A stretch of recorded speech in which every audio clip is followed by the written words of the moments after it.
Welcome back to the Good Morning Show. I'm Kandace Red alongside Stacey Spivey and Taran Kirksey. We'll get to all of your headlines in just a bit, but first, let's take a look at the final forecast for 2020. Ooh, Taran, I love the thought of that, the end of this year. The time right now is 6:31. Let's get to your news to note in 90 seconds. Governor Roy Cooper extended our state's eviction moratorium until January 31st. Initially, the ban on evictions was set to expire today.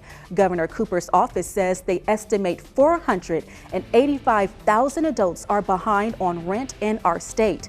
In addition to easing financial burdens, Governor Cooper says halting evictions also helps slow the spread of COVID-19. Again, the moratorium is now extended until January 31st. The North Carolina Zoo is updating its mask policy as we enter a new year. All guests ages 5 and up must wear a face covering for their entire visit to the zoo. The new rule takes effect on Friday. Reminders to social distance and sanitize have been up around the zoo for months now. Guilford County school leaders say they are still waiting on thousands of devices to arrive. The district ordered 79,000 devices earlier this year to help with remote learning. Some kindergarten and third grade students along with middle school staff received devices, but most are still back ordered due to the coronavirus pandemic. Remember, more Guilford County students will return to in-person learning starting next week.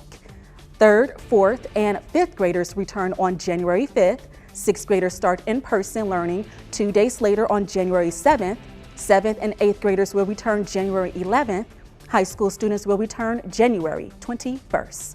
And that's the look at today's news to note in 90 seconds. Stacey, once again, you have so much to look forward to with your bundle of joy, with you expecting. So that within itself is extremely exciting. Now, as it relates to the question at hand, yes, everyone has been through it for 2020. Some can talk about good, some can talk about bad. And for me, unfortunately, the bad comes in with the passing of a loved one in my family due to the COVID-19 pandemic. But the good with 2020 is really just seeing everyone come together during these hard times, although far apart, still together in so many different ways, virtually, for example. Taran, what about you? Welcome back to the Good Morning Show. Now, when it comes to luck, is there anything luckier than winning the lottery? Well, for a Charlotte man out of work due to the COVID-19 pandemic, buying a winning, get this, $250,000 ticket at his local BP gas station was just the way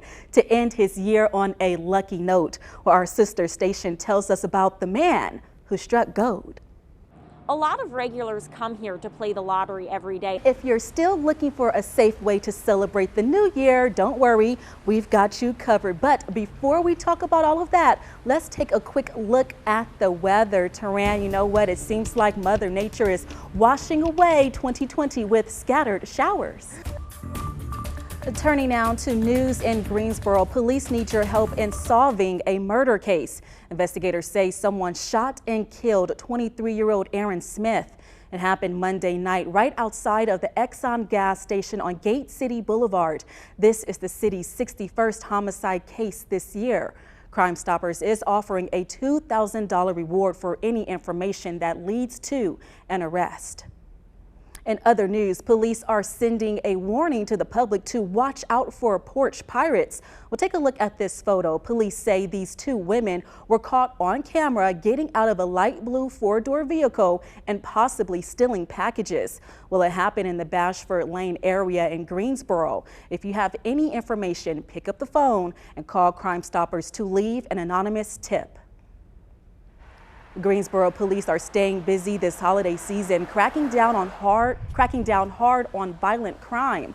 But right now, they're investigating an aggravated assault that happened last night on Lee's Chapel Road. When officers arrived, they found one person suffering from a gunshot wound. Emergency personnel rushed the victim to the hospital for treatment. If you have any information on this case, call GPD or Crime Stoppers. Turning now to news in High Point. A suspect connected to a deadly stabbing is behind bars on a $1 million bond. Well, police arrested and charged 48-year-old Michael Gahagan with second-degree murder. Well, this after police rushed to Centennial Street last night in response to a reported stabbing. Well, despite first responders' efforts, the victim was later pronounced dead. Staying in High Point, police are looking for two suspects accused of throwing Molotov cocktails into a clothing store. Well, investigators believe the suspects tried to burn down the Feeling My Wear boutique on Centennial Street. Police say the suspects turned 2 tequila bottles into firebombs, walked up to the store, and threw the bottles through the window. Well, after that, the suspects were caught on camera running off. Well, even though the store did not get caught on fire, the store owner says the gas damaged merchandise worth $10,000. If you have any information, call the High Point Police Department. Happy New Year! As you can see, I'm all smiles. Thank you, as always, for watching the Good Morning Show. Your time right now is 5 o'clock on the dot. It's Friday, January 1st, 2021. Yes, I'm saying that really slow so we can all soak that in. Again, I'm Kandace Red in studio. Stacy Spivey is working from home, and as you can see, we have meteorologist Ed Matthews. He's in the weather garden this morning. Good morning to you both. Well, take a look at your screen. This is probably what you're used to seeing on New Year's Eve. We have those packed bars and large crowds, but Governor Roy Cooper has a request for North Carolinians this year. Our collective New Year's resolution should be keeping each other safe in 2021. Most North Carolinians worked hard to care for one another in 2020. Let's continue those efforts and keep that spirit going. So instead of large crowds, we saw restaurants, bars, clubs, and hotels selling mixed alcoholic drinks to go in sealed containers. Well, this after Governor Cooper signed an executive order, it was about 2 weeks ago, allowing such activity to help keep businesses afloat during the COVID-19 pandemic. But even with to-go cocktails, local bars and restaurants continue to see drop in sales. Well, WFMY News 2's Itanise McMiller is taking a closer look at how businesses are coping during these difficult times. 2020 has been rough for the restaurant and bar industry. The time right now is 5:09. The 2020 Atlantic hurricane season was the most active on record. Meteorologist Christian Morgan will walk us through the record-breaking year in the tropics. The Good Morning Show will be right back. Today is January 1st. 2021. Ooh, I like saying that. Well, I'm Kandace Red in the News 2 studio. Stacy Spivey is working from home, and meteorologist Ed Matthews is in the weather garden. Hello to the both of you. Focusing now on crime news in the Triad, a man accused of shooting and killing a mother of 5 children is behind bars. The deadly shooting happened back in November of 2019. Police got a call about a suspicious vehicle at Hampton Park on Four Seasons Boulevard in Greensboro. When officers arrived, they found the body of 25-year-old Desiree Hall in the car. We're told Hall had children ranging in age from 2 to 11 years old at the time of this senseless crime.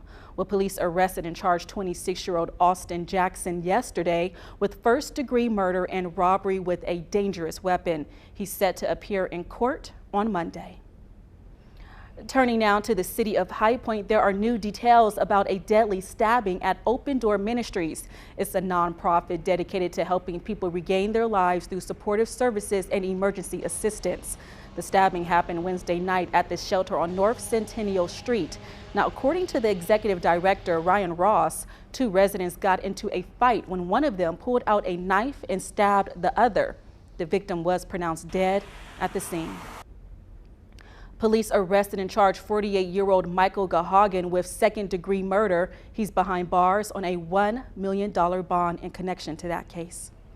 Well, Ross says he still does not know what led to the fight, but he told us weapons are not allowed on the property. News now in Greensboro. Police need your help in identifying 2 women accused of stealing packages right off of front porches. Well, surveillance video caught the 2 women getting out of a light blue car and possibly stealing packages from homes on Bashford Lane. If you have any information, call Crime Stoppers at the number shown right there on your screen. You know, even though it's been a very difficult year, at least we can look back and kind of giggle about it now. Yes, definitely something to laugh at. By the way, I feel personally attacked with that last one. My Zoom mic, for some reason, always ends up not on mute. And I don't know what's going on. I need to get more tech savvy, if you will, considering the digital age of everything. Taran, what are your thoughts about all of this with 2020 and the holiday season? By the way, do you ever get caught with your mic not on mute? Well, as we know, the holiday is the one time of year when many of us allow ourselves to splurge on sweets. In fact, research shows the average person eats more than 7,000 calories on Christmas Day. Well, splurging every once in a while is okay, but there are things you can do to protect your overall health. Well, Chef Najai Dickerson is with the American Heart Association, and this morning he's offering tips to help you and your loved ones eat for a heart-healthy holiday. The first thing you want to do is make sure you control your portion. Well, Stacey, you have so much to look forward to with your bundle of joy, so I know that this is an exciting time for you. As for me, especially when it comes to the holiday season, I am obviously missing my family who's back at home in California, back on the West Coast, but I do plan on celebrating with them virtually. Taran, do you have any plans for the holidays? Wow, that sounds like a great time. You know what? I might actually try to bake some Christmas cookies myself. I have to just make sure I have the fire extinguisher handy because I know with my cooking skills, not really up to par. Alrighty, well, still ahead on the Good Morning Show, the most popular toys this Christmas, even harder to track down and get under the tree. How online shopping and a global pandemic are making it tough to find some of the hottest gifts. The Good Morning Show will be right back.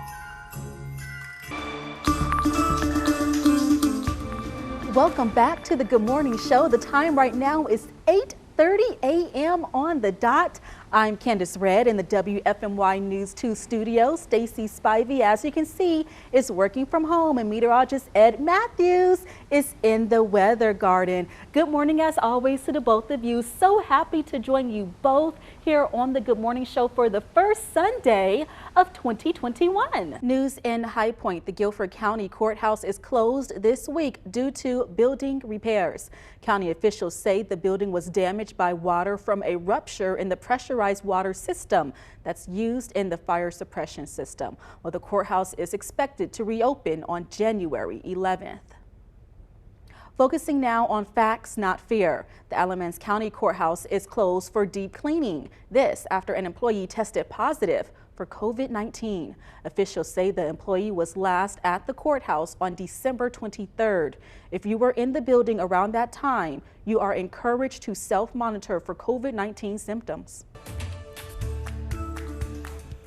Well, it's time to talk food once again for the new year. Ooh, I love this part of the show. So, Chef CJ Barr with Bonefish Grill Seafood Restaurant is joining us once again on the Good Morning Show to make sure we know how to make a mean risotto. So, Chef Barr, let's go ahead and pick up exactly where we left off. What can you tell us? All right, so risotto is done cooking. My seafood and vegetable mix is done as well. So we're gonna take our seafood mix right into our big bowl here with our risotto. And after you get all the nice and goodies and the fillings on here, I have this great lobster thermidor sauce that we just heat up as well. I'm gonna put it around the outside of the bowl. We can mix it all in together and have this nice savory filling dish here for this cooler time of year in the holidays. Oh my goodness, Chef. Woo, I'm telling you right now, my mouth is already getting watery. I need to get it together. Okay, so for those who missed us early in the show, let's talk about once again what's in the dish. I know you have your shrimp. I know you have this amazing lobster sauce. What else is included? Yeah, so we have an Italian risotto with Parmesan cheese, mozzarella, and a little bit of citrus zest. We also have mushrooms, tomatoes, and onions. And the mushroom is my personal take. We don't serve it here normally, but I think it's a great addition to this dish. And yeah, the lobster thermidor sauce and shrimp and scallops, and it is absolutely delightful. For me, I'll definitely have to say that it is the sauce for me. OMG, I'm already thinking about it. Okay, let me calm down. Let's talk about a good pairing for the dish as relates to wine, because I see you have some wine in front of you. Yeah, so we have great wines here, but right now our seasonal cocktail is one of our guest favorites we've had for many, many, many years, our winter white Cosmopolitan. It is it's an infusion, or it's a batch, if you will, with Reyka vodka, a little bit of Cointreau, the Saint Germain elderflower liqueur. We also do some homemade lime-sickle syrup along with some white cranberry juice. We shake it real nice, get nice ice crystals there on top, and we float them with, and we put a few frozen cranberries in the drink floating there on top. And it just brings out the holidays. It's a great winter drink. It's so refreshing. It's so smooth. You have a couple of those while you're sitting down and go stand up, and you'll know it's there. It's a great drink. Chef, I love the thought of that sweet, tasty Cosmo. Okay, before we go, let's talk about what makes this dish so fantastic. Yeah, it's all the components together. All the vegetables, the risottos, the sauce, the scallops, the shrimp, all coming together for a very just decadent flavoring profile, along with a fantastic price point too. You know, it's a very affordable dish here. It's very, very filling. One of our guest favorites that they've been flying out of our kitchens here these last few weeks. It's a very popular dish. Well, Chef, I'll tell you this right now. It's definitely amazing to me, and I'll be sure to pick me up a dish so I can eat that later on today. And then I actually might get two so I can have one tomorrow for breakfast. Who says you have to have eggs and bacon for breakfast, right? Pasta will do it for me. Okay, so we will be sure to post this recipe on our website. That's WFMYnews2.com. The Good Morning Show will be right back. Thanks, Ed. I'll be sure to keep my jacket nearby as well as my umbrella for the possibility of showers. But as always, thank you for watching the Good Morning Show on this first Sunday of 2021. Be sure to join us next weekend too. CBS Sunday Morning is next.